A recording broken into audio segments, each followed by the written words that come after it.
bilang napiling leader ng St. Joseph School of Laon Bato 2011. Napakalaking karamahan po ito sa akin dahil nagkaroon ako ng malaking tiwala sa aking sarili.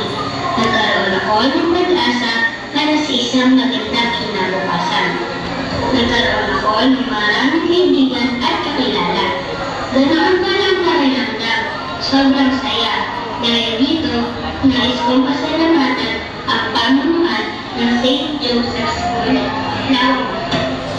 Ang aking minamahal na mga guro, ang aking mga kamag-aral at ang aking mga kaibigan, ang aking daddy at mommy na sumusuporta at nagbibigay ng walang kapantay na pagmamahal sa akin.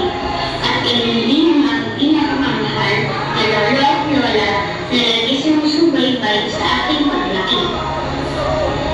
Sa aking paglaki, maraming mga halagang bagay ang aking natutunan sa paglahok sa ganitong pagtitinyo ng paaralan. Naubong ang aking isipan sa magagandang payo ng aking mga guro na nakilang nagtuturo sa akin.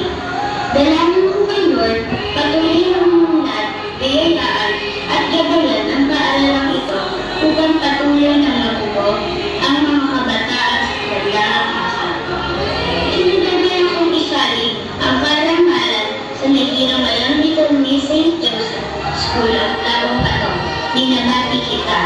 Ako po si Francis Lane Rosario, ang libro ni St. Joseph